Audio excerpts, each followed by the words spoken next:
this parent involvement question, I know we've all had some experience with that, right? We can recognize many times the child whose homework has been done by the involved parent. So how do you deal with that in the classroom setting? And Beverly, I'm going to start with you on this one. Well, I start at back to school night, and I tell the parents that there's no place on the report card for the parents doing the work, and I know they know how, but please try to refrain, because I don't know how to grade a paper that's been done by the parents. Right. And let's talk about writing. If the parents have fixed it, edited it, then I don't know what to help the student with. Mm-hmm. And so I tell them, you can brainstorm ideas, but please let the students write.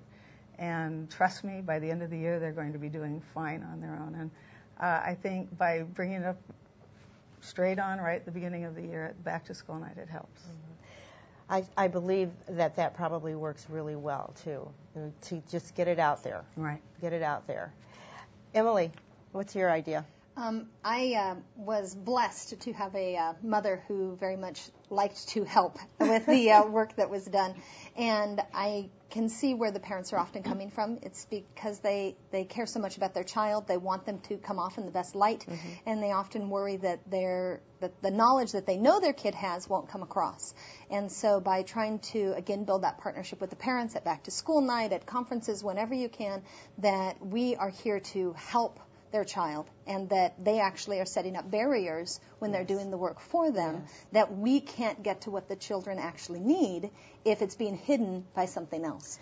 And that whatever that grade may be, we care much more about their skill than we do so much about the grade that it comes along with. And I think when the parents can recognize how much we care about their children, we talk about how none of us enter this profession because we hate children. We all want to see them succeed. Right. And I think that both parents and teachers have the same ultimate goal. They just don't always know how to approach that together. So by explaining that to the parents, they are often able to take that deep breath. And I find that then emails are more geared towards how I tried this, it didn't work, how can I help, rather than, or what's your advice, rather than just, you should have given it a different grade. Yes. And so we really become that, we talk about being allies instead of adversaries, and how important that is for the children's success. Wonderful. Allies instead of adversaries. Yeah. Like it. Michael?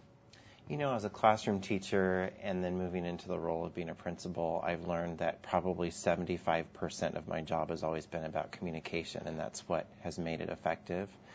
And I think that just like both of my colleagues referenced, in the beginning you need to communicate clearly with your parents.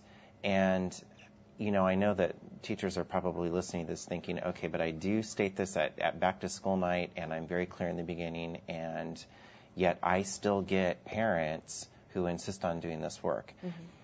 We kind of touched on why that is. There are some parents out there who want you to be impressed by their child. Yes. They want you to be excited about the level of work. It's not that they're trying to cheat. It is that they are honestly trying to make sure that their child shines, and they want their child to turn in the best, and they think that by doing that with their child and for their child, that their child's going to learn. Maybe in some ways their child does. But what I have found is effective is taking a regular work sample of that student that's done in class and comparing it to the work sample that's done at home, and actually physically showing the parents, this is why I need to see their work. Look at the difference between the two. I don't know how to help your child when the work looks like this and it's already perfect. But when the work is this way and I see all of these mistakes, I know what to go after in class. Mm-hmm.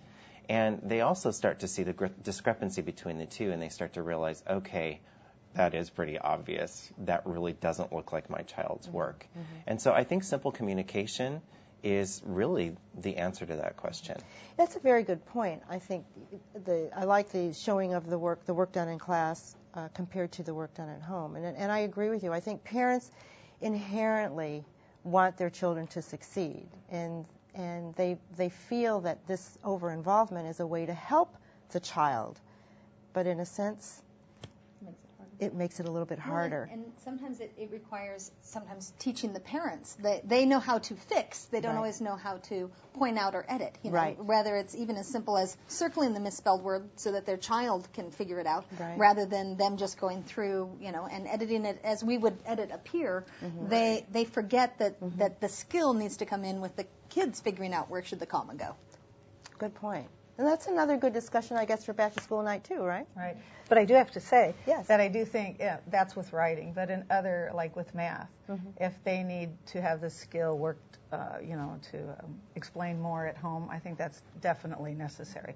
So I don't want parents to think, oh, we don't want your help at all. Right, You know, right, I think right. we need to be specifically explicit on how it is that we would like them to help at home.